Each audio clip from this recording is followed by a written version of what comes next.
Start. Coal and petroleum. तो कोल and petroleum जो है भाई टॉपिक, इसमें तो पहले पता है तुम लोगों को, coal and petroleum are called fossil fuels. Why they are called fossil fuels? Because they are made from fossils. Fossils are of living organisms, right? तो लिख लो इसमें कि लिखो fossil fuels are obtained from dead remains of living organisms, obtained from dead remains of living organisms, bracket में लिखो fossils, therefore they are called fossil fuels. Okay?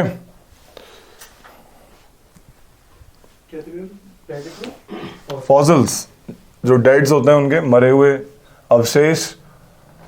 देखो भाई कोल कैसे बनता है, देखो ध्यान से, कोल बनने की कहानी सुनाता हूं। एग्जाम्पल में लिख लो कोल, पेट्रोलियम, नेचुरल गैस। कोल, पेट्रोलियम, नेचुरल गैस। यहां पे कभी फॉरेस्ट हुआ करते थे हमारी धरती पे, कभी, ओके, बहुत हजारों सालों पहले। फाइन, टाइम बीता, फॉरेस्ट खत्म हुए, ये मिट्टी के नीचे दब गए। समझ आ रही है?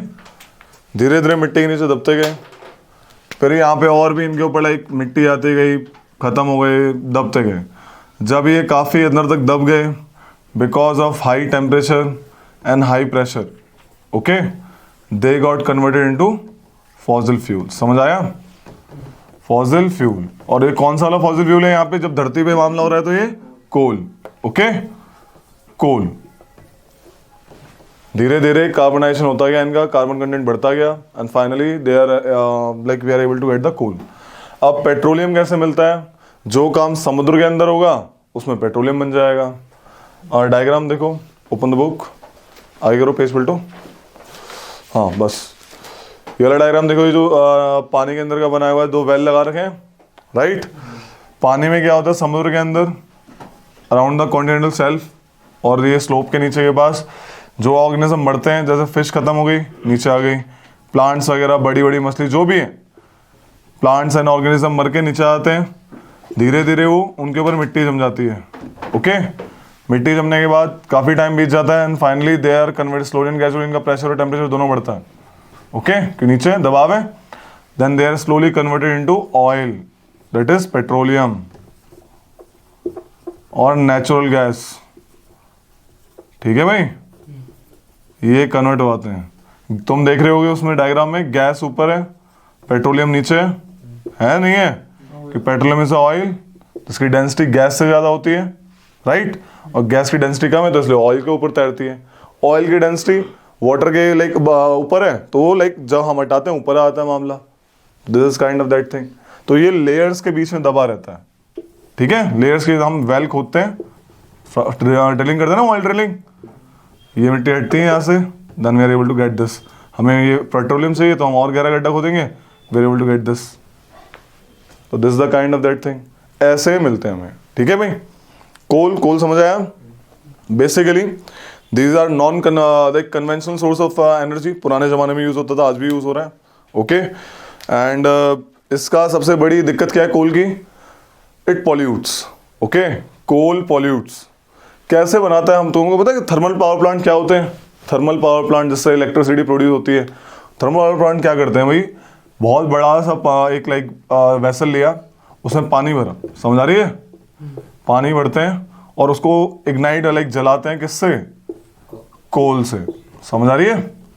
तो कोल से जलाते हैं तो इसकी स्टीम प्रोड्यूस होती है। स्टीम का यूज करते हैं वो लोग डायनामो को रन करने के लिए, और जब डायनामो रन होता है तो इलेक्ट्रिसिटी प्रोड्यूस होती है। ये कहानी होती है। These are called thermal power plant. कैसे? कोल से तो यूज कर रहे हैं, कोल से पानी, स्टीम का यूज कर रहे हैं, ठीक है? कोल की स्टीम, ये जो एनर्जी कन्वर्ट कर रहे हैं ना, इसकी energy, converting energy from this to this. एक पाइप से हमने इसकी स्टीम एक तरफ ले आए और स्टीम से अगर हमने डायनामो घुमाया and finally we are able to get electricity. These are basic source of electricity we are getting in India or like most of the like countries of the world. This is called thermal power plant. ये होते हैं thermal power plant actual में, समझ आ रही है? तभी तो दिक्कत आ रही है, कोल खत्म हो रहा है, तभी तो कहते हैं फॉसिल फ्यूल खत्म हो रहा है तो दिक्कत हो जाएगी कि आप जितना भी आपका ये जो न्यूक्लियर पावर प्लांट्स हैं, राइट, जैसे इलेक्ट्रिसिटी सेम काम होता है, एनर्जी से स्टीम बना के बस डायनामो घुमाओ। बट ये वही है कि मतलब कि इनके भी वेस्ट ज़्यादा है, न्यूक्लियर पावर प्लांट का एक लिमिटेड यूज़ है, ओके। आपका कोल का लिमिटेड यूज़ क्यों है, ये बनने में टाइम लेते हैं, फाइन। न्यूक्लियर पावर प्लांट का लिमिटेड यूज़ क्या है, इसका जो यूज हो गया रिएक्टर, फाइनली उसको जो वेस्ट है उसको ठिकाने लगाने में दिक्कत होती है, ठीक है। आपका जो वाटर एनर्जी है वेव से बनाते हैं, उसमें क्या दिक्कत आती है, कम अमाउंट में एनर्जी प्रोड्यूस हो रही है उससे। डैम्स अच्छा सोर्स है लेकिन हर रिवर पे डैम नहीं बना सकते, उसे बनाएंगे तो उससे पावर ज़्यादा होगी। जैसे आपकी हिमालयंस वाली नीचे वाली बहुत कम डैम है, लाइक किसी पे है। इसके लाइक जब हम कोल को प्रोसेस करते हैं तो उससे काफ़ी सारे सब्सटेंस निकलते हैं। प्रोसेस मतलब उससे कुछ भी यूज़ करा, हमने कुछ और बनाने की कोशिश करी तो नए नए सब्सटेंस निकले, उनका यूज़ जैसे कि लिख लो एक कोक, COKE, पीने वाली नहीं, ठीक है, ये अलग कोक है, लिख लो। It is a tough porous and black substance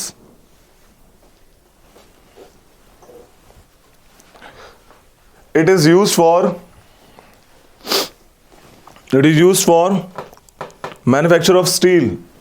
जो स्टील पावर प्लांट होते हैं ना भाई, जो स्टील पावर प्लांट होते हैं जहाँ पे आयरन से स्टील बनाते हैं हम लोग, तो वहाँ पे हम लोग इसको यूज़ करते हैं। स्टील के प्रोडक्शन में कोक का यूज़ होता है, याद रखना इस चीज़ को, ये मैकेनिकल इंजीनियरिंग में समझाया जाता है, ओके। कोल टार ये सब भैया बाय प्रोडक्ट है कोल, बिल्कुल, ये कोल को प्रोसेस करते हैं तो हम नए नए प्रोडक्ट बना सकते हैं, ओके। तो लिख लो कि कोल टार के बारे में, it's a thick black liquid. पहले रोड पे कोल टार डालते थे बनाने के लिए, अब तो बिटुमेन डालते हैं, ओके। पहले कोल टार डालते थे रोड बनाने के लिए, फाइन। तो coal tar is a thick black liquid, it is used in it is used as liquid, it is used as starting material for various substance like synthetic dyes, drugs, explosives, perfumes, synthetic dyes, drugs, explosive, perfumes, naphthalene balls क्या होती हैं, वो white white सी snake repellent या mosquito या चूहा भगाने के लिए जो भी है, कंबल में डालते हैं सही है, ठीक है। तो ये कहानी है, इंपॉर्टेंट पार्ट लिखो इसका। पेट्रोलियम के बारे में लिखो, पेट्रोलियम हेडिंग डालो, petroleum, okay. Petroleum is also a fossil fuel, पता है ये बात। कहाँ कहाँ पे मिलता है इंडिया में, लिख लो। पेट्रोलियम कहाँ पे फाउंड होता है, आसाम, गुजरात,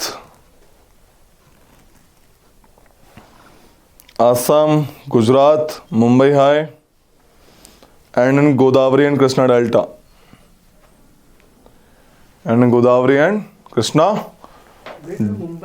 मुंबई हाई, ये प्लेस का नाम है, HIGH।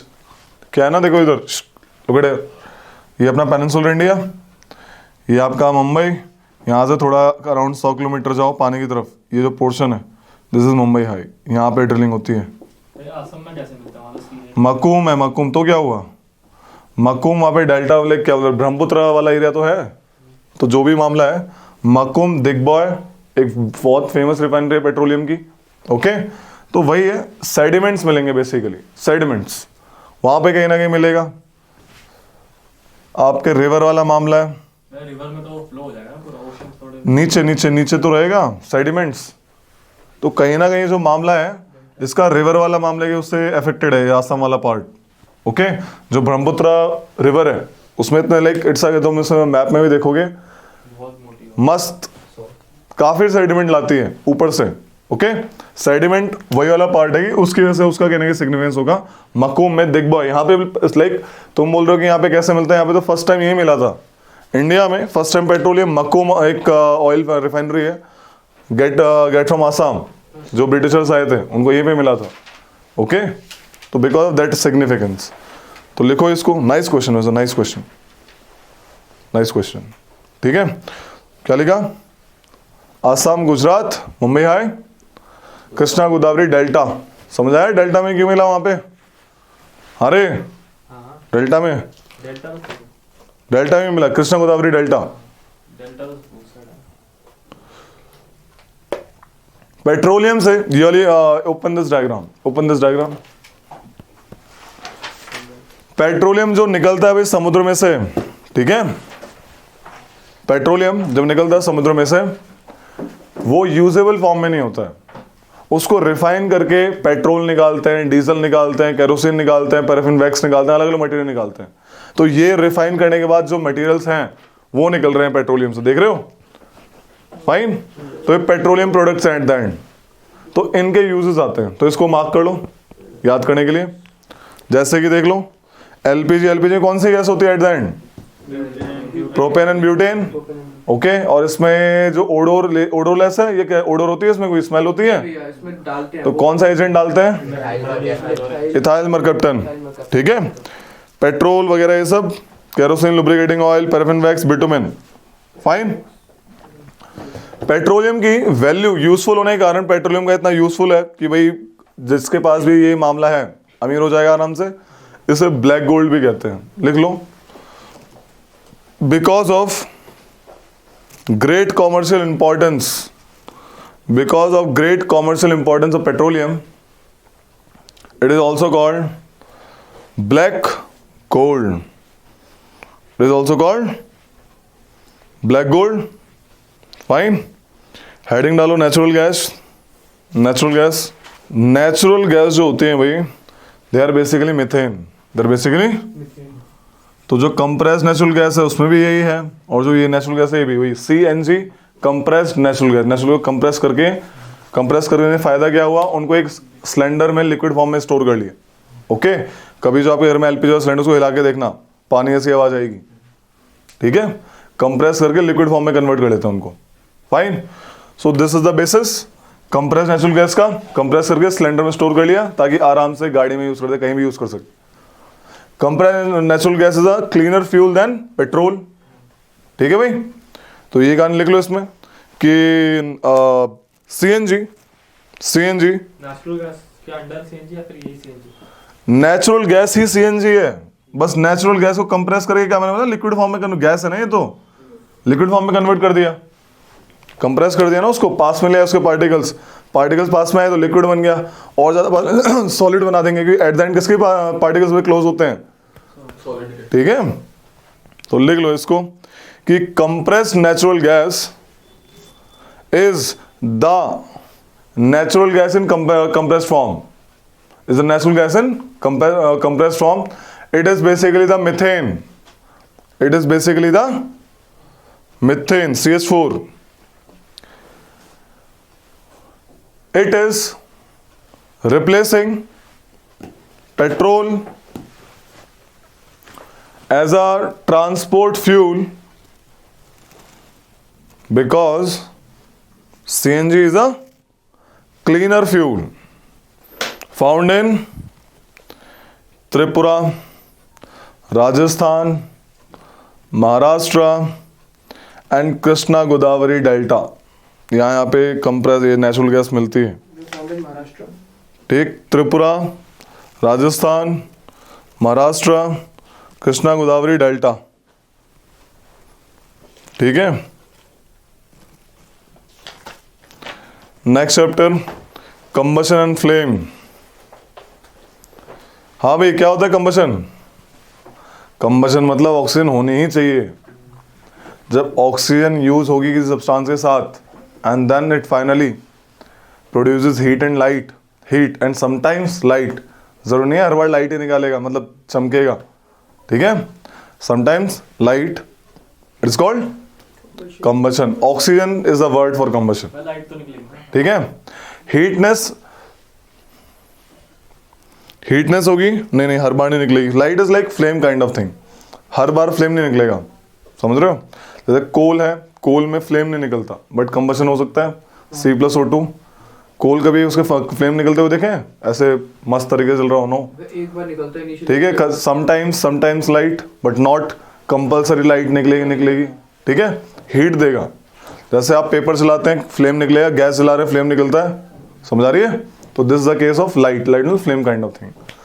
लेकिन जो सन है उसमें न्यूक्लियर लाइक न्यूक्लियर फ्यूजन हो रहा है। Hydrogen are like hydrogen atoms combined form helium, fusion, चिपकना। याद रखना, इसको लिख लो, इसको नोट डाल के लिख लो। इन सन फ्यूजन रिएक्शन हैपन्स, फ्यूजन मतलब चिपकना।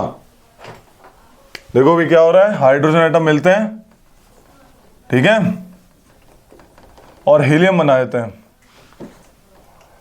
दो हाइड्रोजन एटम आए और क्या बना दिया, हीलियम। तो जब ये मामला बनता है तो क्या हो जाता है, बहुत ग्रेट अमाउंट ऑफ एनर्जी निकलती है। वो तुम देख ही रहे हो, सन चमक रहे इतने सालों से, है ना। जब तक सूरज चांद रहेगा मिस्टर रोहित का नाम रहेगा, ऐसा क्या। तो लिख लो, a chemical process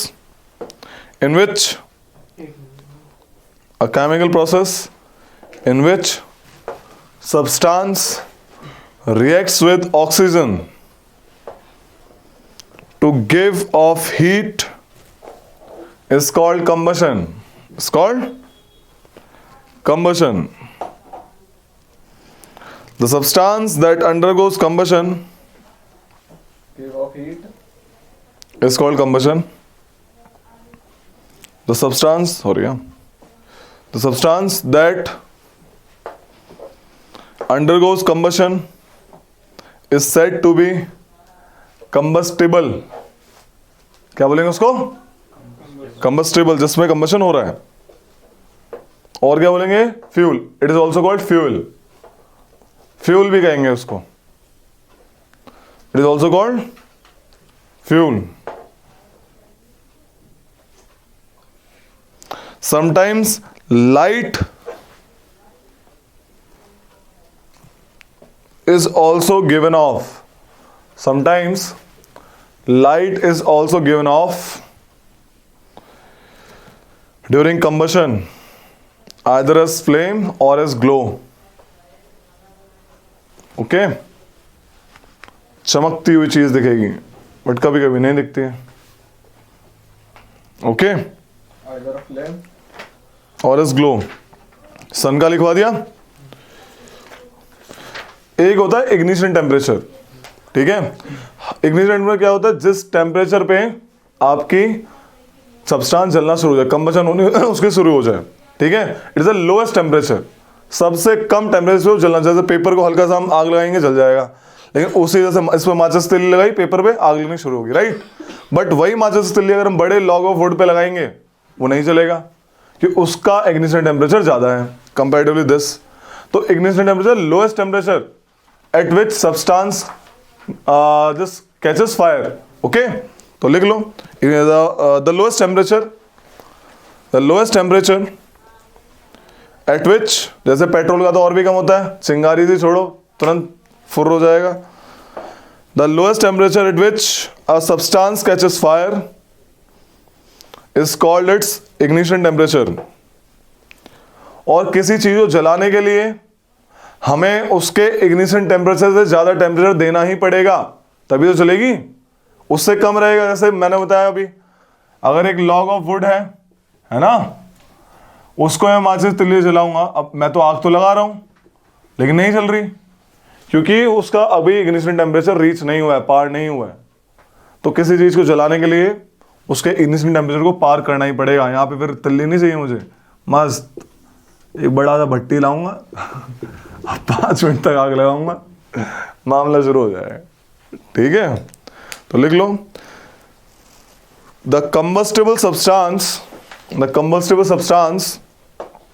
cannot catch fire, the combustible substance लिख लिया, cannot catch fire or burn as long as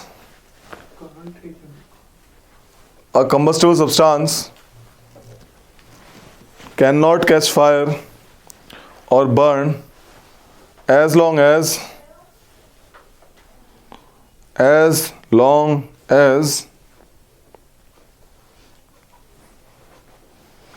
its temperature is lower than its ignition temperature. Its temperature is lower than its ignition temperature. पता किसी घर में आग लगी, वहां पे पानी में फेंकने, पता लगा वो शॉर्ट सर्किट लगी हुई है, सारे चिपक गए। गए थे आग बुझाने, 4 को और ले डूबे। ठीक है, तो आग का पता होना जरूरी है। तो आग के लगने के कारण होते हैं भाई, आग को जो चाहिए लगने के लिए, एक तो फ्यूल चाहिए, ठीक है, वो सब्सटेंस जिसमें आग लग रही है, एयर, एयर मतलब ऑक्सीजन, समझ आ रहा है, कंबशन वाला। And third one is heat. अब जैसे ऑक्सीजन तो अभी भी है ना, फ्यूल भी है, लेकिन हीट नहीं है प्रॉपर, इग्निशन टेम्परेचर, राइट। तो 3 चीज चाहिए, आग लग जाएगी। तो ये कहानी होती है, फाइन। अब देखो, मान लो किसी बिल्डिंग में आग लगी है, तो इनमें से किसी एक को भी रिमूव कर दोगे या सबको रिमूव कर दो, आग बुझ जाएगी। फॉर एग्जाम्पल, अगर सपोज छोटी लकड़ी में आग लगी है, लकड़ी को उठा के फेंक के मारो पानी में, लकड़ी गायब, सब कुछ खत्म, आग भी खत्म, समझ आ रही है। अब आप एयर O2 है, O2 को कट ऑफ कर दो। कभी देखे तुमने, एक्सपेरिमेंट करा होगा स्कूल में भी, कैंडल चल रही है, उसके ऊपर जार रख देते हैं, कैंडल बुझ जाती है, राइट। लोग मैजिक भी करते हैं, माचिस तेली जलाई, मुंह में रख लिया ऐसे और बंद कर लिया, उनको आग भी नहीं लगती, आग बुझ जाती है। They know this, oxygen cut off, कहानी खत्म।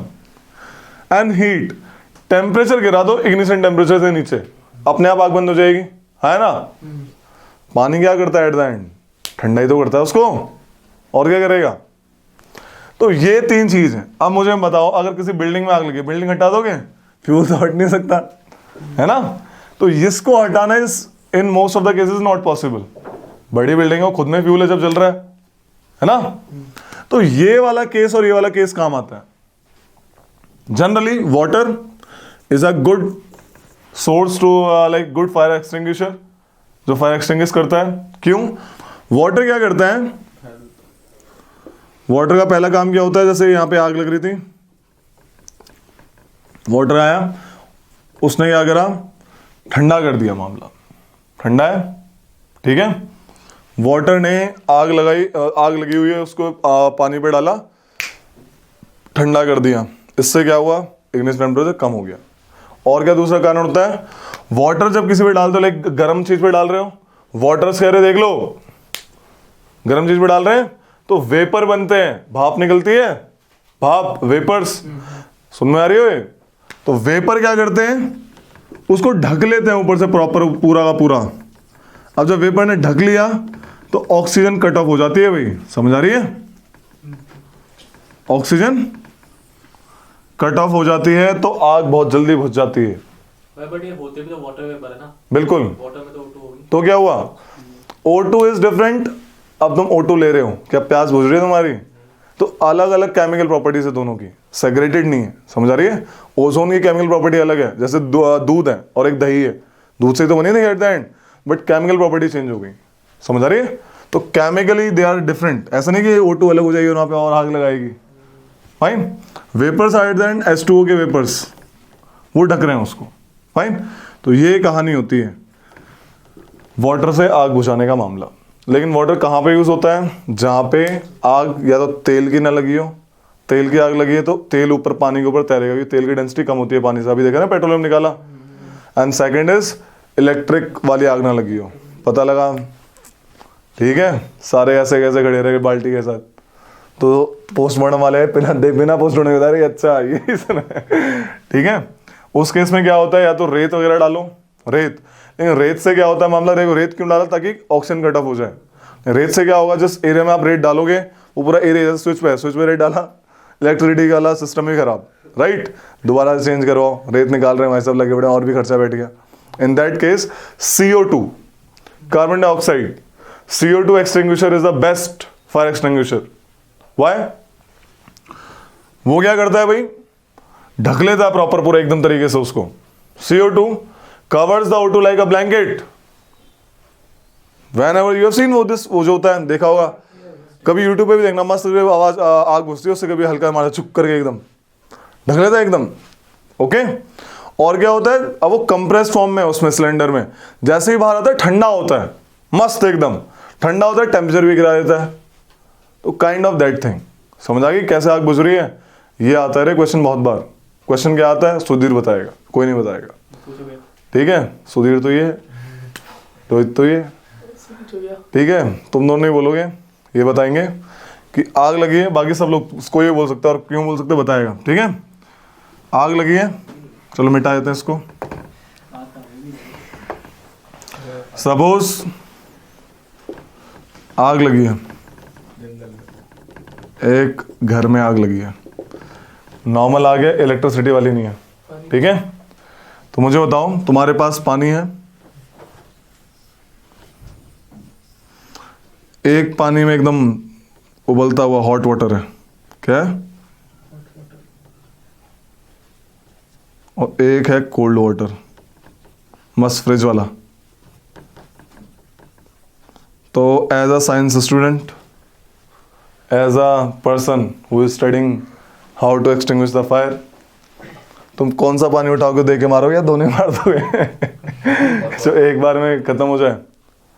बताओ, गरम कर क्या हॉट वाटर, तुम हॉट वाटर दे के मारोगे आग में, गरम आ गया, गरम ही पानी मार दोगे, क्या होगा इससे? तो ब्लैंकेट, तो क्या करेगा? कट ऑफ हो जाएगा। क्या इसमें वाटर वेपर नहीं बनेंगे? लेट बनेंगे। लेट बनेंगे, क्यों? ठंडा है। Good, very correct answer. किस किसको नहीं पता था? मेरे को तो नहीं पता था। गुड, सच बोलने का सीखने वाली चीज़ है। तो आया हुआ क्वेश्चन है ये। तो हॉट वाटर का यूज़ करेंगे, ठीक है, क्योंकि हॉट वाटर क्या करेगा, आपको ब्लैंक वेपर बनाने में जल्दी, वो तो पहले से गर्म है, वेपर जल्दी बनेंगे, वेपर जल्दी बनेंगे तो फटाक से O2 को कट ऑफ कर देगा, O2 कट ऑफ कर देगा, आग बुझ जाएगी एट द इंस्टेंट। ठीक है, तो लिख लो इस चीज को। पहले पानी गरम करेंगे। उसी आग में करेंगे। तो लिख लो भाई कि क्या लिखना है? There are three things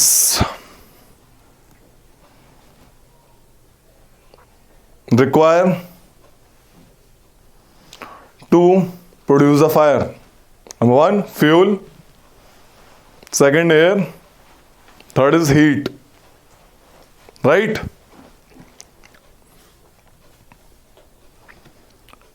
Cut off of any of the above. Number third is heat. Cut off of any of the above things can leads to extinguish of fire. ठीक है? Water is a very good fire extinguisher.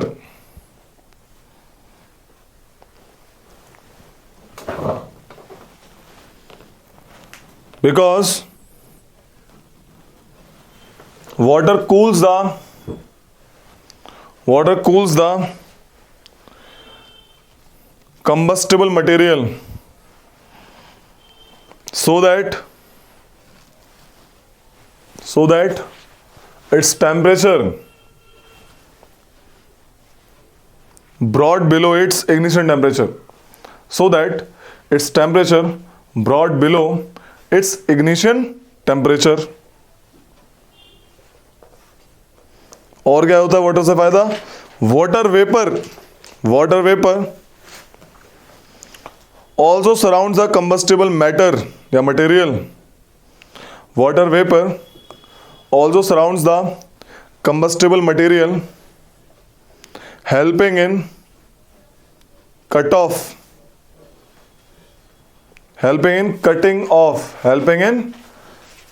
off the supply of O2. so the fire is extinguished. Cutting off. Air या फिर O2, so the fire is extinguished. इसमें लिख लो hot water is better than cold water. पहले पानी गर्म करना, भागे भागे जाना, आग जली लो मम्मी रुको, पहले पानी गर्म करके लाता हूँ, ठीक है.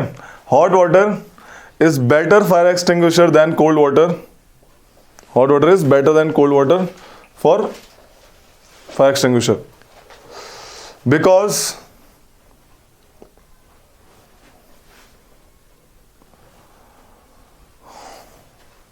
the vapors form easily or faster. Vapors form faster in hot water case because the vapors form faster in hot water case.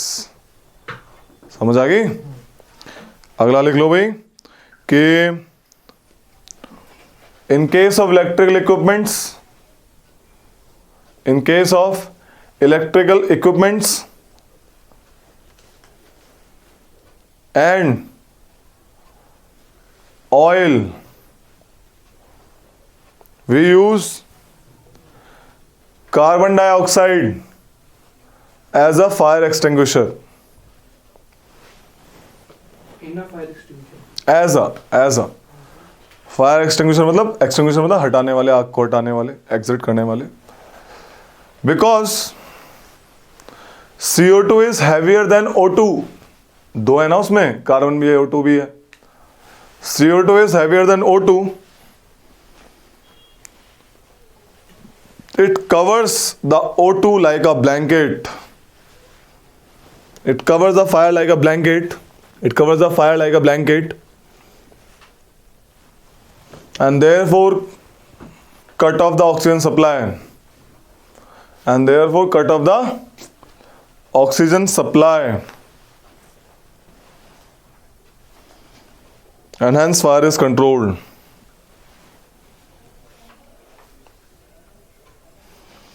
CO2 also reduce the temperature of the fuel. CO2 also reduce, कम कर देती है उसका temperature, है ना, fuel. ठीक है भाई. कोई भी या फायर एक्सटिंग्विशर वाली? कोई भी CO2 ऐसे ही मारते रहोगे तब भी चलेगा.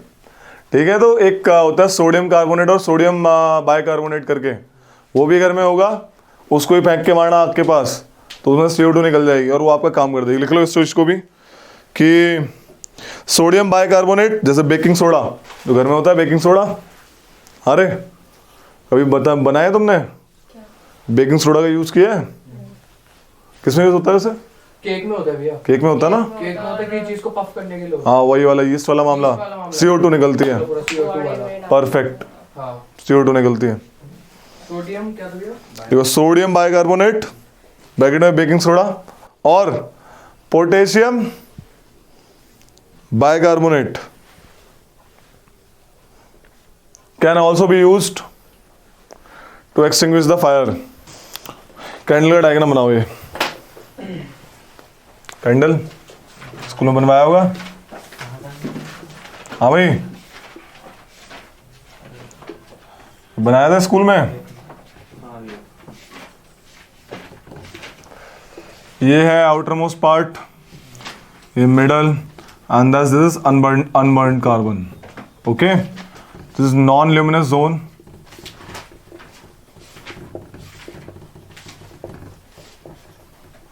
Luminous zone.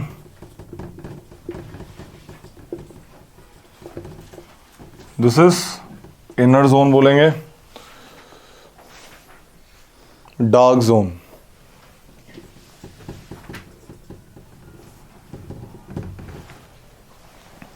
कभी गैस जलते हुए देखिए, अपना जो LP सिलेंडर है उसमें कैसा फ्लेम आता है, फ्लेम का कलर कैसा होता है? ब्लू फ्लेम होता है, राइट. तो जब आपका फ्यूल सारा का सारा जलता है, कंप्लीट कंबशन होता है, तो फ्लेम का कलर आएगा ब्लू. समझ आ गई भाई. जब रेड और येलोइश आएगा तब यानी कि फ्लेम ठीक से नहीं चल रहा है, कोई ना कोई हमारा फ्यूल में अड़चन आ रही है, तुम्हारे जो उनके जो होल्स होते हैं उनमें कहीं ना कुछ फंसा होता है, उसको क्लीन करना, अपने आप फ्लेम आएगा, क्या आएगा, ब्लू। ठीक है, तो जब अनबर्न्ड मामला रहता है, हल्का हल्का कम कम, ठीक है, तो यानी फ्यूल पूरा नहीं चल रहा है, उस केस में क्या होगा, आपका ये जो बीच वाला कैंडल का पार्ट है कैसा आएगा, वो reddish orange type, right. And एक कैंडल में जो तुम देखते हो जो इसकी बत्ती होती है ना, तभी बुझ जाती है, काली काली होती है, यहाँ पे हल्का हल्का तुम निकालोगे काला काला नहीं तो अनबर्न्ड कार्बन होता है, वो कार्बन जो जला ही नहीं।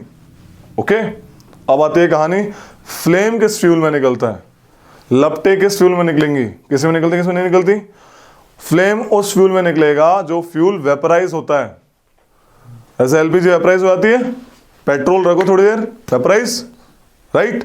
तो फ्लेम सिर्फ उसी में निकलता है जो वेपराइज होता है, कोल वेपराइज होता है नहीं होता, हल्का जो भी होता है स्टार्टिंग वेपराइज हो खत्म मामला, फिर वो हीट प्रोड्यूस करता है, फ्लेम नहीं निकालता। समझ आ रही है। तो जो फ्यूल वेपराइज होगा, जैसे वैक्स वेपराइज हो जाती है, देखें कैंडल छोटी हो जाती है, जो फ्यूल वेपराइज होगा जैसे ऑयल, जो फ्यूल वेपराइज होगा क्या होगा, वो फ्लेम प्रोड्यूस करेगा। समझ आ रही इतनी सी बात। कैंडल का सबसे ज्यादा आपको देख, जैसे मैंने बताई, लाइक ब्लू, इसमें कलर का फ्लेम क्या है, आउटर का blue, and that is reddish yellow and oranges, yellow and orange type, और ये तो ब्लैक होता है नॉर्मल, है ना, अनबर्न्ड कार्बन वाला। तो सबसे ज्यादा हीट कहाँ होगी, है ना।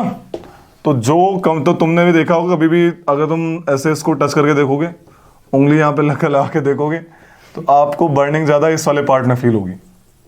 ओके, वैसे अगर तुम पूरी उंगली में यहाँ पे ऐसे करोगे तो ये वाली जली जाएगी। ठीक है, तो ये बना लो इसको हल्का सा। तो आपके आउटर मोस्ट लिख लो कि जो बर्निंग वाला पार्ट है वो आउटर मोस्ट पार्ट में सबसे ज्यादा होता है, लिख लो अपने आप ही इसको। ओके, और ये वाला लिखवाता हूँ कि फ्लेम कौन से प्रोड्यूस करते हैं। ओनली लिखो अलग से, फटाक से लिखो, only those flames, only those fuels produce a flame which vaporizes on heating, which vaporizes on heating। समझ आया। Produce Only those fuel produce flames which vaporizes on heating, example petrol, kerosene, LPG etc, right। देखो कौन सा fuel ideal होता है, कौन सा fuel ideal होता है, रे पढ़ा होगा इतना तो, केमिस्ट्री में आया होगा अभी तक। कौन सा होता है अच्छा फ्यूल, कौन सा होता है, जो फ्लेमेबल होता है, जो अच्छा फ्लेम प्रोड्यूस करे, जो ज्यादा हीट प्रोड्यूस करे, सस्ता हो, महंगा ना हो, है ना। ये सब जो पॉल्यूशन ना करे ज्यादा, जैसे वुड को चलाओगे पॉल्यूशन कितना होता है, एकदम मस्त। देखें गांव में जो औरतें रोटियां बनाती हैं चूल्हे पे, खांसती हैं प्रॉपर एकदम, तुम भी जाओगे कभी, एकदम मस्त मामला हो जाता है। उनको लाइक लंग्स की बीमारी ज्यादा होती है। ओके, तो जो आपका क्या, जो फ्यूल पॉल्यूशन कम प्रोड्यूस करे वो भी अच्छा होता है। तो ये सारी क्वालिटी एक फ्यूल में नहीं मिलती भाई। So there is no fuel call ideal fuel. ठीक है, लिख लो, there is no fuel call ideal fuel. कोई परफेक्ट नहीं है, याद रखना इस चीज को, लिख ले Sagar. There is no fuel call ideal fuel. Okay, fuel की एफिशिएंसी कैसे नापते हैं कि कितनी हीट प्रोड्यूस करेगा, लिख लो इसको कि the amount of heat energy, the amount of heat energy produced on, the amount of heat energy produced on complete combustion of 1 kg of fuel, the amount of heat energy produced on complete combustion of 1 kg of fuel called its calorific value। क्या कहते हैं भाई Harivansh, calorific value। the calorific value of a fuel, आगे लिखो, measured in kilojoule per kg। किसमें major होती है, kJ per kg में, किलोजूल पर kg। ठीक है भाई, तो कितने अमाउंट ऑफ हीट प्रोड्यूस कर रहा है 1 kg ऑफ फ्यूल को जलाने में। ठीक है, हीट की यूनिट जूल, जूल किसकी और यूनिट होती है, एनर्जी और वर्क। हाँ सॉरी क्यों बोलना है। ठीक है भाई, ये कहानी है आपकी अल्टीमेटली ये जो फ्यूल वगैरह के बारे में। एक बात सुन लो, कोल है, कोल का कंप्लीट कंबशन होता है, यानी C कार्बन है ना, plus O2 gives out CO2, ठीक है भाई। लेकिन जब इसका अनकंप्लीट कंबशन है, वो पूरा नहीं चलता, किसी कारणवश आपने जलते हुए कोल में पानी डाल दिया या कुछ भी, उसकी आग बुझ गई, इनकम्प्लीट कंबशन हुआ, तो उसमें CO2 नहीं निकलती, फिर निकलती उसमें खतरनाक गैस, उसका नाम होता है कार्बन मोनोऑक्साइड। ये इतनी खतरनाक होती है भाई, ये इंसान को मार देती है। पहले गांव में लोग घर में अंगीठी रख के सोते थे कोल वाली, और सुबह अंगीठी मिलती थी बस, ठीक है, क्योंकि वो आपके हेमोग्लोबिन में मिला के क्या कर देती थी, ऑक्सीजन लेवल को हटा देती थी और कार्बन डाइऑक्साइड मिला देती थी, जिसकी वजह से आपके अंदर प्रॉपर अमाउंट में ऑक्सीजन नहीं फ्लो हो रहा था, and finally you we like not you, those people died. Okay, तो कार्बन मोनोऑक्साइड कब बनेगी Sudhir, incomplete combustion of fossil fuel, समझ आया, इनकम्प्लीट, हाफ लिख लो इसको, कि incomplete combustion of fossil fuel gives out carbon monoxide gas. Monoxide मतलब एक ऑक्सीजन मोनो, ठीक है, monoxide gas, it is very poisonous gas, it is carbon monoxide, हाँ, it is very poisonous gas, it can kill person and harmful for life। क्या होता है देखो, क्या इनकम्प्लीट कंबशन है, समझो मेरी बात समझो। आपने जैसे कोई भी चीज जलाई, ठीक है, जैसे मान लो एक कोल ही जलाया, ठीक है, कोल पूरा ठीक से नहीं जला, समझ आ रहा है, तो जो पूरा उसका पूरा ठीक है, कंप्लीट कंबशन नहीं हुआ, तो वो जो गैस अलग से निकालेगा साथ में, उसे कार्बन मोनोऑक्साइड कहते हैं। इनकम्प्लीट कंबशन हुआ तो उसके बाद कौन सी गैस निकली, कार्बन मोनोऑक्साइड। जैसे कि हम क्या करते हैं, गांव में अंगीठी रख के सो गए, अब किसी कारणवश वो कोल पूरा नहीं जला, है ना, स्टार्टिंग में तो चल रहा था, किसी कारणवश वो पूरा नहीं जला, तो उसका इनकम्प्लीट कंबशन हुआ। जब इनकम्प्लीट कंबशन हुआ तो उससे कौन सी गैस निकलेगी, कार्बन मोनोऑक्साइड। ओके, पानी का तो मैंने ऐसे ही बता दिया बीच में। ओके, तो बस एक बात बता रहा हूँ कि इनकम्प्लीट जो पूरी मात्रा में ठीक से नहीं चलेगा, जैसे मैं बताया था अभी, गैस में जब वो लीक जो होते हैं आपके, वो बंद हो जाते हैं, जो होल्स होते हैं, तो ब्लू फ्लेम कैसा आता है, येलो टाइप, तो इनकम्प्लीट कंबशन हो रहा है, समझ रहे हैं। तो ये कहानी है। अगला है कंजर्वेशन ऑफ प्लांट। इसमें लिख लो इसमें लिखो, देखो कभी आप किसी जंगल में जाते हो या किसी नेशनल पार्क या वाइल्ड लाइफ सेंचुरी, वहाँ पे जिस तरह के पेड़ पौधे दिखते हैं, वहाँ के पेड़ पौधे जानवर, पेड़ पौधों को कहते हैं फ्लोरा, क्या कहते हैं, और जानवरों को फौना, ठीक है। लिख लो कि the plants and animals found in a particular area, plants and animal, chapter का नाम, टेढ़ी नजर से क्या देख रहे हो बे, the plants and animals found in a particular area are termed flora and fauna of that area. समझा कि क्या होता है फ्लोरा फौना। आप किसी जंगल में गए, वहां पे जो आपको पेड़ दिखे नेचुरली फाउंड, उन्हें कहेंगे फ्लोरा और फौना। लेकिन कुछ ऐसे प्लांट्स और एनिमल होते हैं जो सिर्फ उसी जंगल में मिलेंगे और कहीं नहीं मिलेंगे, ठीक है, नेचुरली अकरिंग। अब उठा के तो कहीं भी ले जाओ, राइट।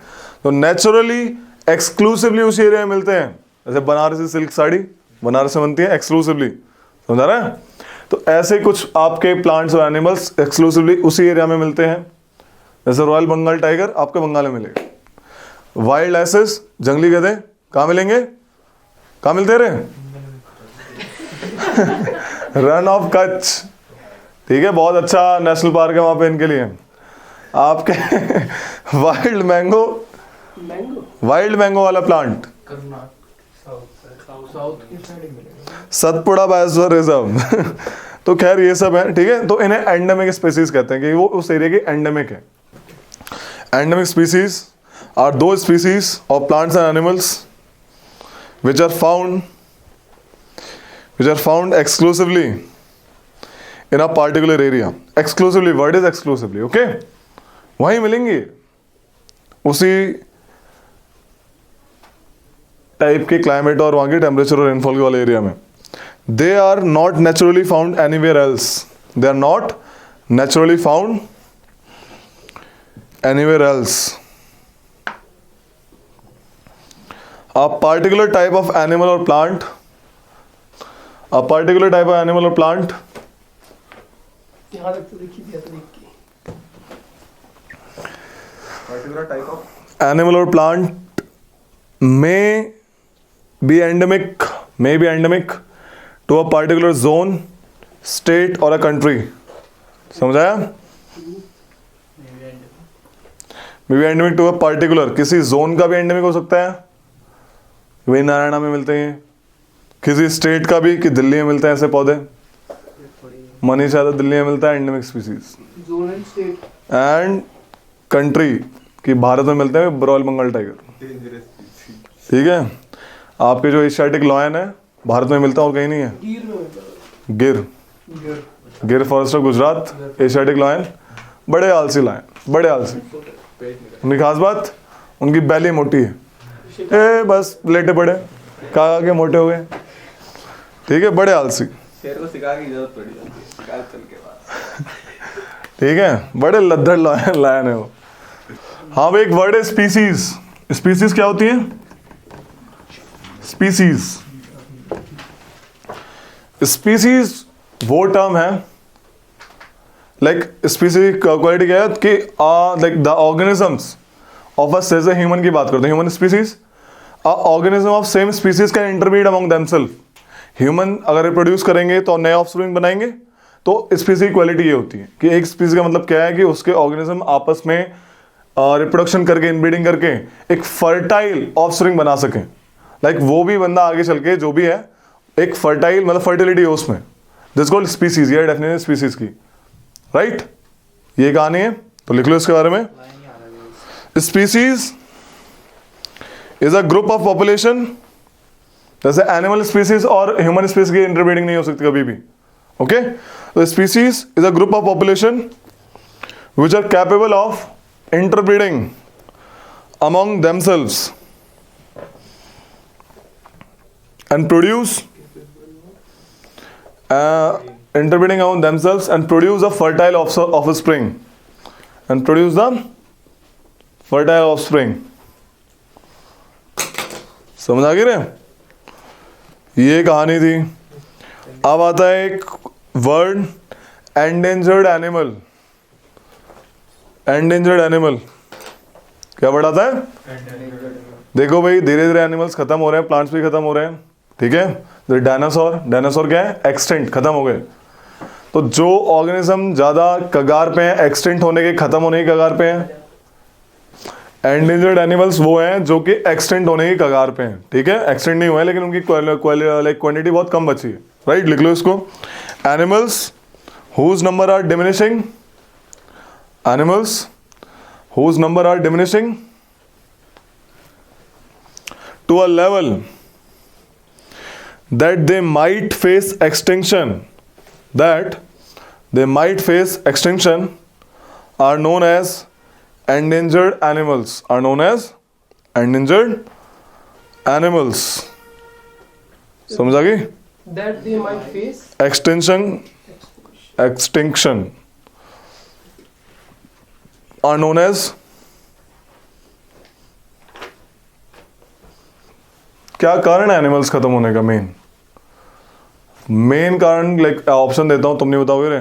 पोचिंग, दाएं, डिफॉरेस्टेशन, हैबिटेट लॉस, या फिर what क्लाइमेट चेंज.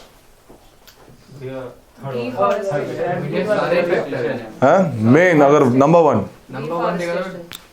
एक तो ये डिफॉरेस्टेशन, इंटरलिंक्ड लिख लो. Habitat loss is the major factor. लिख लो, वरना फिर एग्जाम में गलत करोगे. हैबिटेट लॉस, सही बात है. हैबिटेट लॉस, ठीक है. अरे भाई, हैबिटेट लॉस इंटरलेटेड है जो तुम कह रही हो. The word is habitat loss. घर छीन लिया तो कहाँ जाएंगे बेचारे? जंगल ही घर है एट द एंड, कोई दिक्कत नहीं है. बट हैबिटेट लॉस, ठीक है. Habitat loss is the main cause of decreasing number of animals. Number 2 कौन सा होगा? Second main cause deforestation climate change लिखो, ऑप्शन ही नहीं दिया था वो, लिखो क्या था भाई, अनुराग बताएगा जो ऑप्शन नहीं था। हंटिंग का हंटिंग नहीं इसे पता होता है, यही पहले बता देता था। इसे पता ही नहीं पहले क्या क्या क्या बोला था आपने वाटर नहीं था ऑप्शन, लिखो पानी डाल के इंट्रोडक्शन ऑफ इन्वेसिव स्पीसीज। जब हम नई स्पीसीज लाते हैं ना किसी भी एनवायरनमेंट में, देखो क्या हुआ, कभी भी किसी एरिया में नई स्पीसीज नहीं लानी चाहिए, ठीक है। हाँ, चीता लाए वो चीता उसी उसी एरिया में पैदा हो सकता है, वो नई स्पीसीज नहीं है। वो जो एरिया था जहाँ पे अभी जो कूनो नेशनल पार्क है, वहाँ पे दे कैन इजीली सर्वाइव। वो ऑलरेडी उनके लिए, उनके एनवायरनमेंट के लिए है, वो बस बंदा नया है, स्पीसीज वही है, मेरा क्वेश्चन इसी पे था। ठीक है। अब सुनो मेरी बात, बंदा नया है, स्पीसीज सेम है, लेकिन जब हम नई स्पीसीज ले आते हैं किसी, मतलब इंट्रोडक्शन न्यू स्पीसीज, नॉट बंदा, ठीक है। तो जब न्यू स्पीसीज आती है किसी एरिया में तो पंगा होता है। फॉर एग्जाम्पल तुमने किसी ने वो देखी है, क्या कहते हैं उसको, ये जो डायनासोर वाली मूवी आती है जुरासिक वर्ल्ड, तो नई स्पीसीज आई थी, क्या करा था उसने, सबको मार दिया था ना।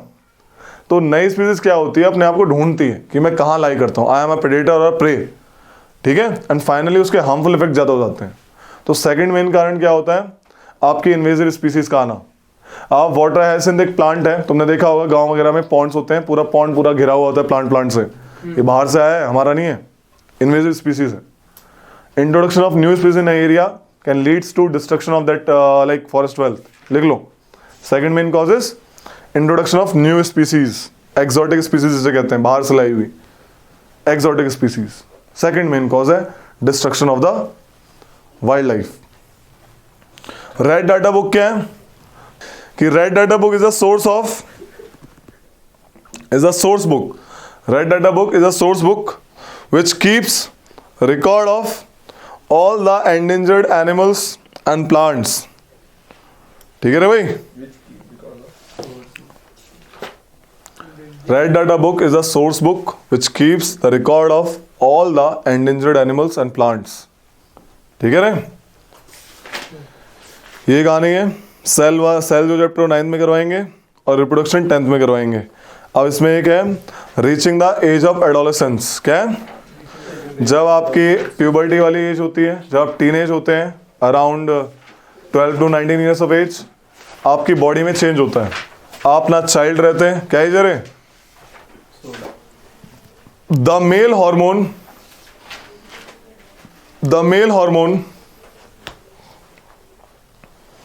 called testosterone, testosterone, male hormone, is responsible for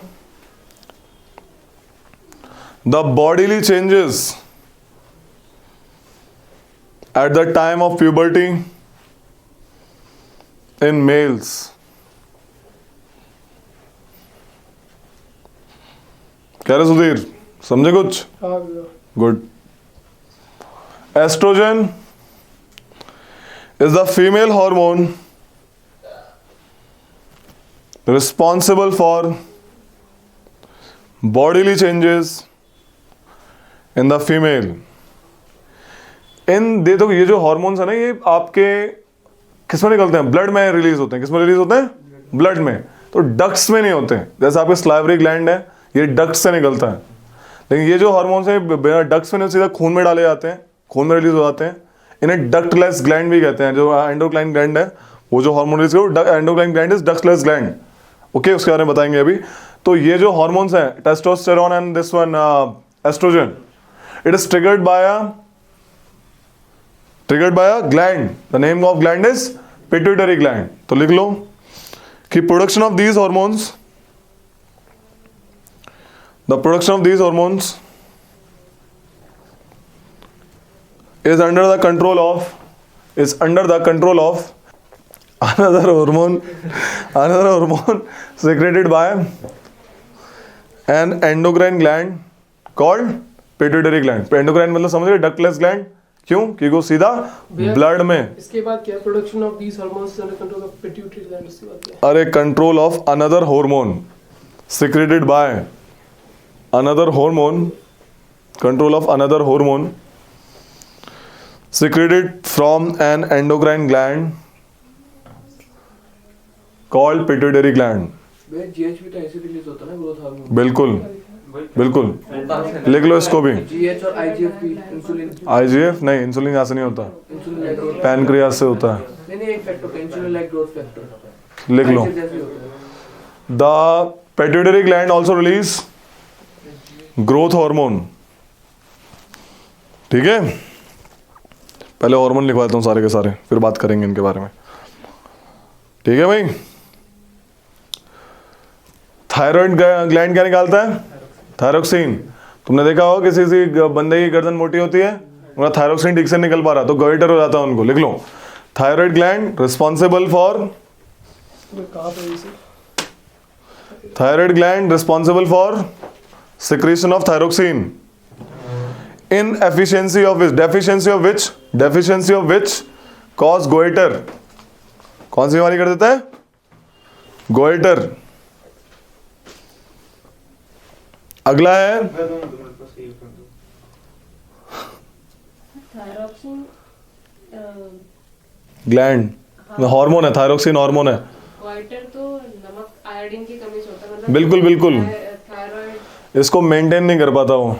ठीक है, ये डेफिशिएंसी है एक्सेस है। डेफिशिएंसी थायरोक्सिन नहीं होगा तो गोइटर हो जाएगा।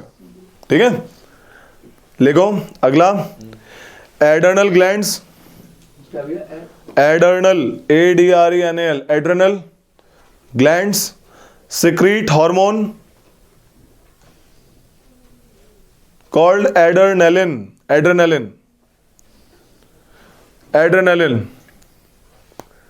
which maintains the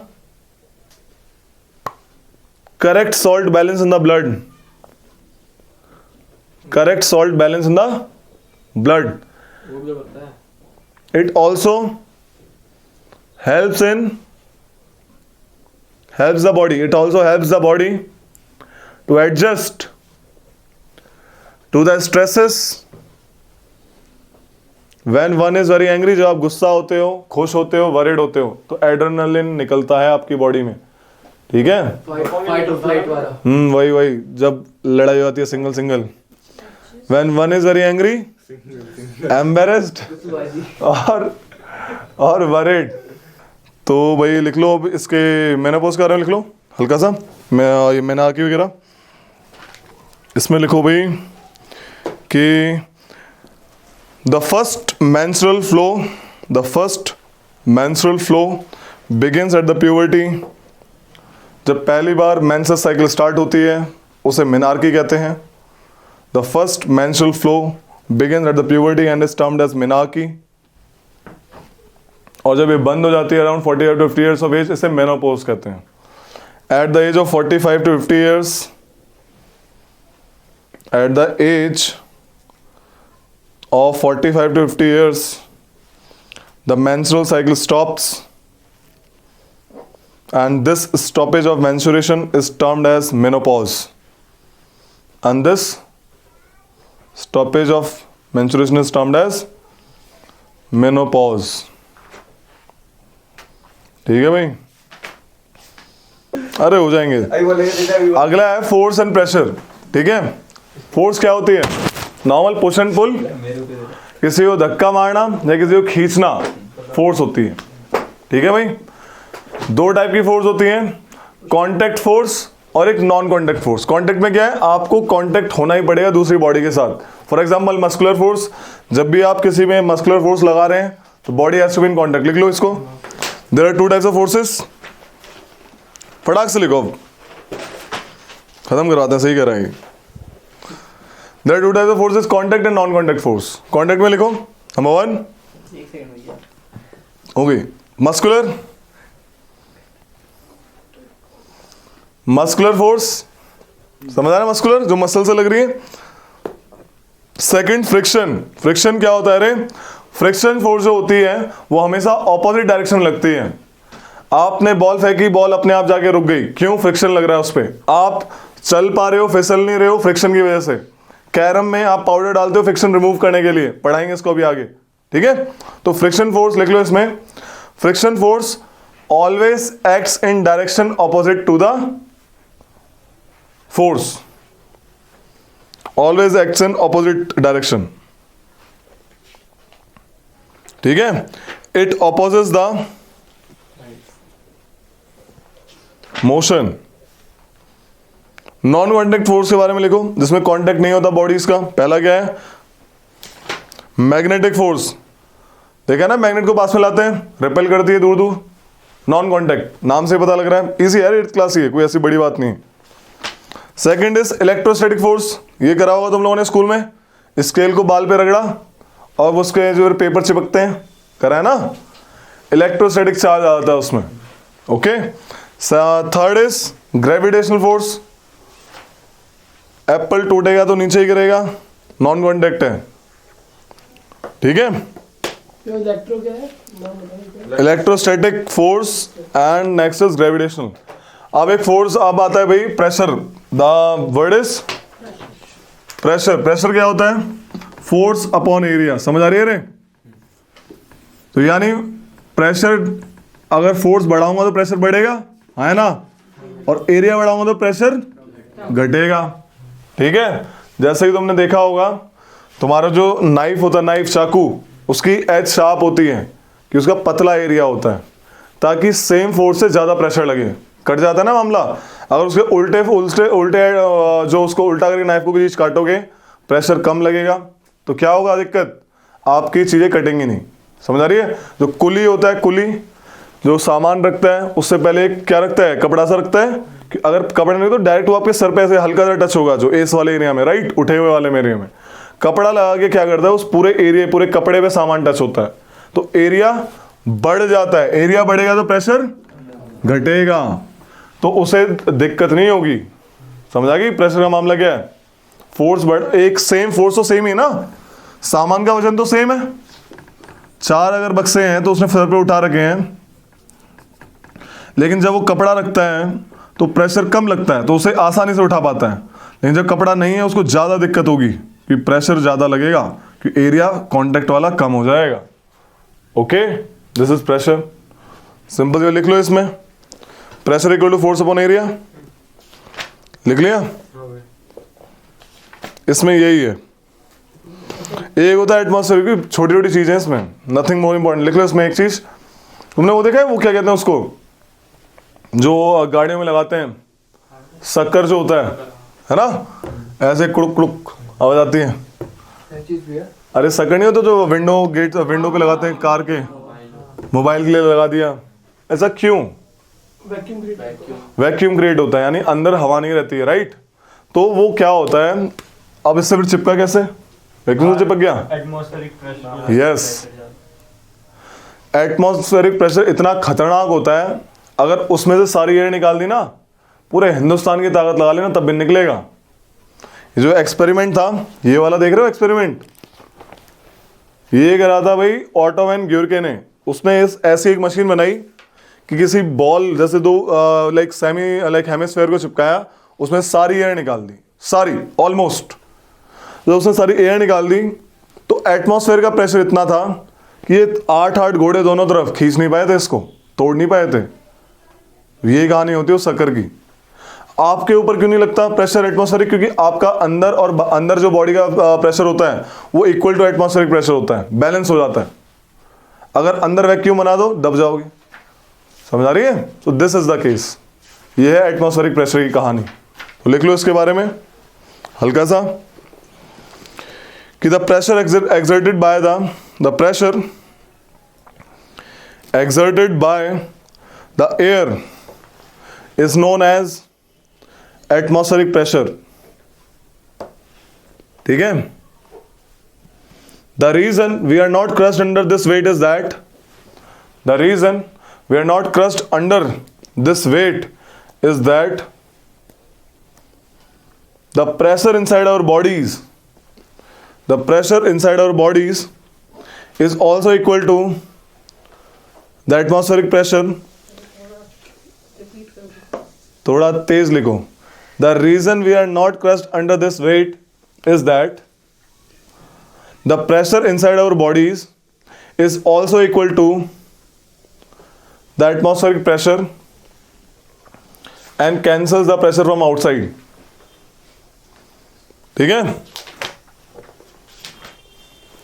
फ्रिक्शन मैंने बताया कि भाई हमेशा ऑपोजिट डायरेक्शन फ्रिक्शन लेने का कारण क्या होता है। देखो रे इधर, अब इधर देखो, डर क्यों रहे हो बे, इधर देखो, ये एक बॉडी है, देख लो इधर, ये एक दूसरी बॉडी है, सपोज इसको ही छोड़ो, ये दो ऐसे करके देखो, दो बॉडीज हैं। तो ये चाहे कितनी भी स्मूथ हो, कितनी भी चिकनी हो, इनमें इरेगुलरिटीज होती है, कुछ ना कुछ हल्का हल्का रफ सरफेस होता है, इरेगुलरिटीज, ठीक है। वो जब इंटरलॉक होती है आपस में, तभी वो चीज रुक पाती है, उसकी वजह से फ्रिक्शन लगता है, ठीक है। ज्यादा स्मूथ सरफेस होगा, इरेगुलरिटीज कम अपने आप को क्या कर पाएंगी, लॉक कर पाएंगे। रफ सरफेस होगा तो ज्यादा लॉक कर पाती है। फॉर एग्जाम्पल ट्रैक्टर का टायर देखा होगा पीछे वाला, कितना ज्यादा ट्रेडिंग बनाते हैं उसमें, ताकि मिट्टी और ट्रैक्टर आराम से इंटरलॉक कर पाए, ट्रैक्टर फिसले ना। स्मूथ मामला होगा तो लॉक नहीं कर पाएंगे, फिसल जाओगे। आपके जूते में देखो नीचे ग्रूविंग्स होती है, इरेगुलरिटीज होती हैं, ताकि फ्रिक्शन बढ़े। समझ आ रहा है फ्रिक्शन का मतलब क्या है। एक फ्रिक्शन होता है 3 टाइप के, static, sliding and rolling. Rolling tyre वाला फ्रिक्शन। स्टैटिक क्या है, जब कोई चीज रखी हुई है, आपने इसको धक्का मारा, उसके जितनी फोर्स लगी इसकी स्टेट को चेंज करने में, उसे स्टैटिक फ्रिक्शन कहेंगे। क्या बोलेंगे, स्टार्टिंग। ओके। तो ये जनरली ज्यादा होगा किससे, जब ये पहले स्लाइड हो रहा है, इसको खींचने में इजी होगा, दैट इज स्लाइडिंग फ्रिक्शन। तो स्लाइडिंग फ्रिक्शन कम होगा स्टैटिक से, जो रुकी हुई चीज होती है उसमें ज्यादा ताकत लगती है, चलती हुई चीज को धक्का मारने में कम ताकत लगती है, स्लाइडिंग। और स्लाइडिंग से भी कम क्या होता है, रोलर लगा दो, टायर्स, रोलिंग फ्रिक्शन। आजकल तुमने देखा होगा बैरिंग होते हैं, बैरिंग। तो पहले क्या करते थे, तो क्या होता है इसका भी कारण बताता हूँ, ग्रीस वगैरह लगाते हैं 2 बॉडीज के बीच में, ताकि उनका फ्रिक्शन कम हो जाए। ग्रीस देखा होगा, ताकि ऐसा क्यों होता है फ्रिक्शन का कम, क्योंकि आपने एक बॉडी, तीसरी बॉडी भी बीच में डाल दी। सपोज ये तीसरी बॉडी है ग्रीस की, बीच में डाल दी, तो ये वाली बॉडी और ये वाली बॉडी नीचे वाली आपस में लॉक नहीं कर पाती इस ग्रीस की वजह से, इसलिए फ्रिक्शन कम हो जाता है। फिर लोगों को, लेकिन ये तो स्लाइडिंग है ना, एट द एंड स्लाइड हो रहा है, तो लोगों को पता लगा स्लाइडिंग से कम कौन सा है, रोलिंग। तो बॉल बेयरिंग डालनी शुरू कर दी, छोटी छोटी गोलियां होती है लोहे की, देखिए बेयरिंग में, तो उससे और भी कम फ्रिक्शन हो जाता है। इसलिए तो पंखा मस्त घूमता है ना, मस्त वाला, दिस इज बॉल बेयरिंग वाली कहानी। समझ आया, static, sliding and rolling friction. कोई पूछेगा तो कौन सा ज्यादा होता है, स्टैटिक, ठीक है। एक और चीज, जब मैं ऐसे, ये 2 बॉडी है, ये लॉक है, अगर मैं इसके ऊपर कोई बैठ जाता है, तुम जैसे कुछ चटाई रखी है, नॉर्मल खींच रहे हो, कम लगेगा, कोई बैठा हुआ है ज्यादा प्रेशर लगेगा, ज्यादा फोर्स लगेगी। क्यों, जिस एरिया में बैठा है उस इंटररेगुलरिटी को क्या है, लॉक कर रहा है, वहां पे ना प्रेशर डाल रहा है, तो लॉक हो जाती है। That's why the more force will you have to apply, the more friction is there. Friction अच्छा भी है, गंदा भी है। गंदा क्यों है, ताकि आपके जूते घिस जाते हैं, है ना, फ्रिक्शन की वजह से, right.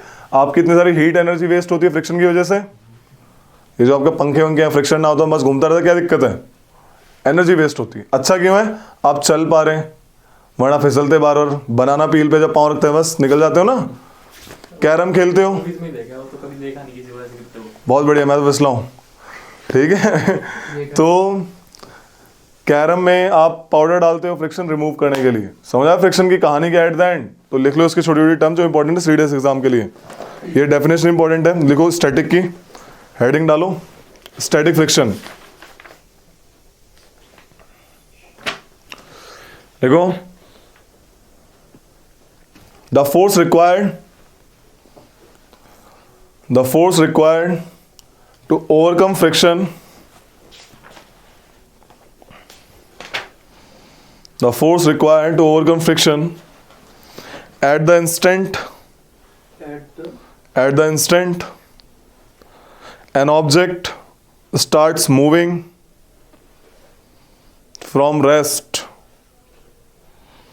at the instant an object starts moving from rest is a measure of static friction, is a measure of static friction.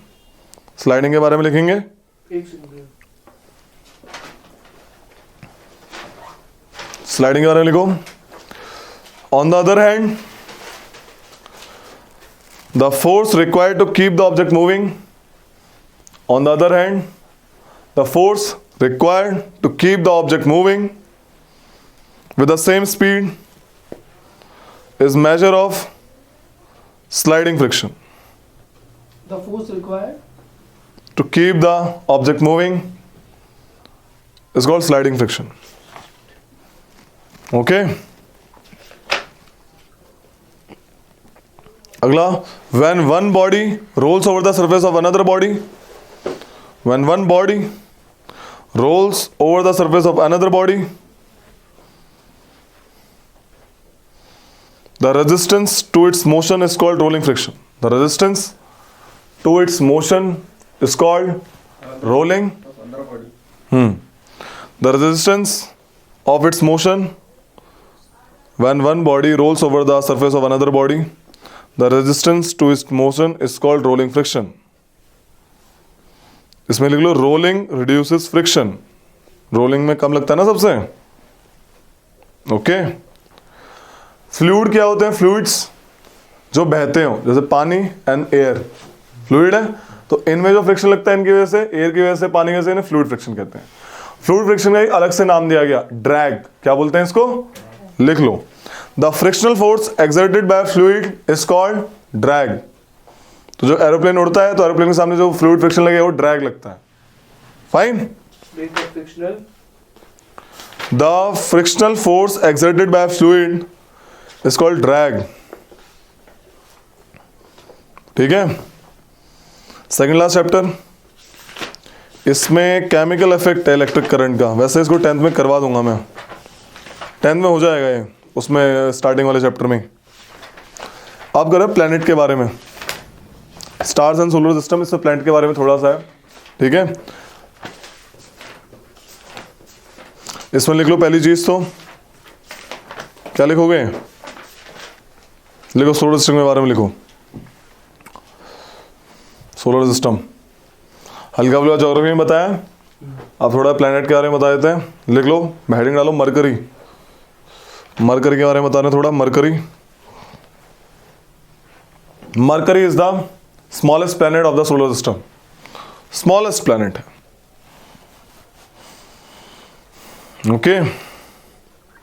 Mercury has no satellite of its own. कोई सैटेलाइट नहीं इसकी. Venus के बारे में लिखेंगे. Venus तो लिख लो इसमें हल्का सा, वीनस के बारे में लिखो. Venus is also called morning and evening star. क्यों ऐसा? सनसेट से पहले और सनराइज से, सनराइज से भी पहले, सनराइज से पहले और सनसेट के बाद चमकता है, तो इसे मॉर्निंग एंड इवनिंग स्टार भी कहते हैं. It is also called Earth's twin. Earth के जैसा दिखने वाला कौन सा प्लेनेट है सोलर सिस्टम में? वीनस. सारे प्लेनेट घूमते हैं कहां से कहां? West to east. But 2 planet हैं जो ईस्ट टू वेस्ट घूमते हैं. कौन कौन से? Venus and Uranus. यूवी ऐसे याद रखना. लिख लो, Venus and Uranus rotates from east to west. Earth, graduation चल रही है ना? ग्रेजुएशन चल रही है ना तुम्हारी? 11th में तो नहीं हो? किस चीज की है? अर्थ. अर्थ लिखो. अर्थ इसमें कुछ लिखता, वीनस में दिया, दिखा तो दिया. Evening star, morning star, rotates from CDS specific बता रहा हूं एकदम. इसमें एक और चीज लिख लो. सॉरी, हाँ बिल्कुल सही बोल रहा हूँ. It is also, it is the brightest planet of the solar system. Brightest, सबसे चमकदार प्लैनेट कौन सा सोलर सिस्टम का? लिखो मिस्टर रोहित, लिखो.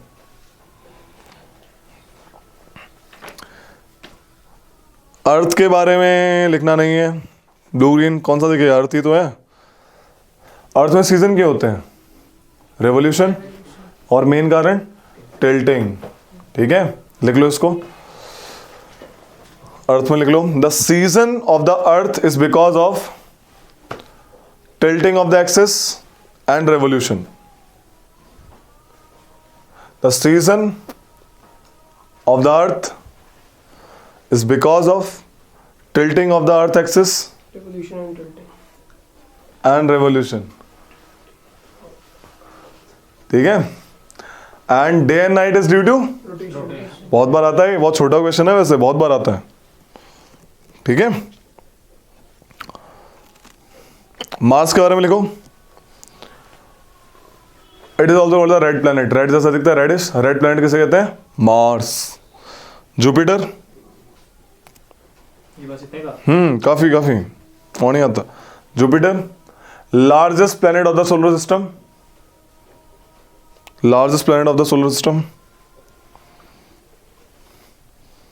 हैविंग लार्जेस्ट स्पीड, कि जुपिटर हल्का सा भी घूमेगा तो कितना डिस्टेंस कवर कर लेगा, समझ रहे हो?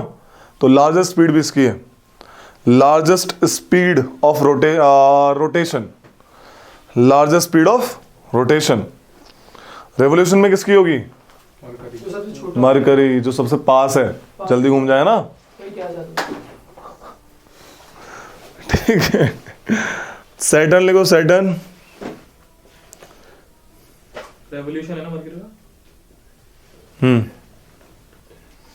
सैटर्न में क्वेश्चन आया था इस बार, it has largest number of satellites, largest number of satellites के पास है। उस पे भी क्वेश्चन आया था भैया, वीनस पे भी है ना, कौन से केमिकल से था। हाँ सल्फर सल्फर अच्छा, उसका एटमॉस्फेयर में क्या है? हाँ ये क्वेश्चन आया। Sulphuric acid. Sulphuric acid. बिल्कुल बिल्कुल, not possible to live on that. है इसमें क्या लिखवा रहे हैं? Its density is less than that of water. अगर इसको पानी में डाल देंगे ना, सर सैटर्न के बारे में लिखवा रहा हूँ, तो सैटर्न तैरेगा। किसकी?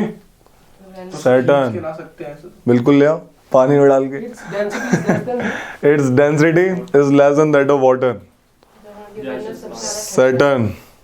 ठीक है, तो ये है कहानी। एक और बता रहा हूँ, एक और बताता हूँ कि आपका जो ये जो जुपिटर से मामला जो शुरू होता है एस्टेरॉइड बेल्ट के बाद, इन सारे प्लैनेट के पास रिंग्स हैं। ठीक है, जो आउटर प्लैनेट्स हैं, इनर प्लैनेट्स, आउटर प्लैनेट्स, तो नोट डाल के लिख लो। पहले बाद में लिखवा देंगे, इसको पहले यूरेनस के बारे में लिख लो, हल्का सा लिख लिया इसमें। Its density less than that of water. Uranus में लिखो, it has highly tilted rotational axis. इसका एक्सिस कुछ ज्यादा ही टिल्टेड है। देखो रे इधर, हमारी अर्थ का ऐसे है ना, यूरेनस का होता है कैसे? ऐसे। तो ऐसे ऐसे घूमता है। ओके, नॉर्मल ऐसे होना चाहिए, हमारी अर्थ का ऐसे है, और इस महाराज जी का ऐसे। देखो डायग्राम, देखो सीधा डायग्राम, ओपन द बुक। चलो मैं ही दिखा देता हूँ, ये देखो, दिख रहा है? ऐसे इसका रोटेशन का एक्सिस हाईली टिल्टेड। तो लिख लो, Uranus has highly tilted rotational axis. Okay, it also rotates from east to west, पहले लिखवा दिया। लिख लो अब अलग से, outer planets, all outer planets have ring system and more gaseous. Gases पता ना क्या बोलते हैं गैसेस को? हाँ रे हिमांशु, गैसेस मतलब जॉवियन, यानी कि जुपिटर लाइक, है ना? तो सब में है रिंग सिस्टम, सारे के सारे गैस टाइप है। ओके, मेटेओर्स एंड मेटेओराइट्स क्या होते हैं? तुमने देखा होगा गांव वगैरह में अचानक से कोई एक ऐसे लाइन से जाती है, गायब हो जाती है। देखा है? जो टूटता हुआ तारा कहते हैं, देखे? सैटेलाइट होती है वो, टूटा हुआ तारा हर बार नहीं होता, एक्चुअली सैटेलाइट होता सेटेलाइट नहीं होती हो, सुनो, देखे ना, गायब हो जाती है, लंबी से निकलती है ऐसे, और अचानक से गायब हो जाती है। That are meteors. क्या होते हैं? क्या होता है, वो जब अर्थ के एटमॉस्फेयर में आते हैं तो फ्रिक्शन की वजह से उनमें आग लगती है, वो आग चिंगारी दिखती है तुमको। जब वो पूरा जल जाता है, वो गायब हो जाता है फटाक से, इंस्टेंट, बहुत हाई स्पीड होती है उसकी। जब वो बड़े होते हैं तो पूरे नहीं जल पाते, अर्थ पे आके टकराते हैं। जब अर्थ पे आके गिरते हैं उन्हें मेटेओराइट्स कहते हैं। क्या कहते हैं? मेटेओर और मेटेओराइट से फर्क है? मेटेओर ऊपर ही खत्म हुए, नीचे गिरे तो मेटेओराइट। लिख लो मेटेओर के बारे में। Meteor is usually a small object that occasionally enters the Earth's atmosphere. At that time, it has very high speed. The friction due to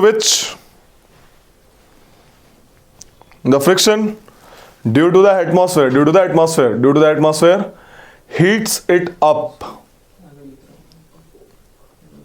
The meteor, क्या? एटमॉस्फेयर क्या क्या है?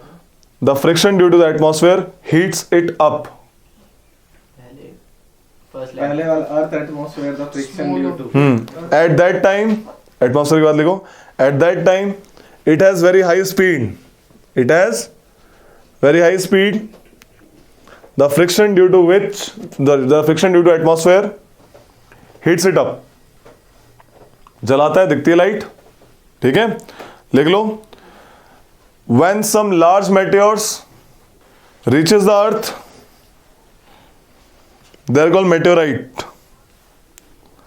अब आता है क्वेश्चन, सैटेलाइट क्या होती हैं? क्या रे, सैटेलाइट क्या होती हैं? सैटेलाइट वो होती है जो एक दूसरी चीज के राउंड राउंड घूमे।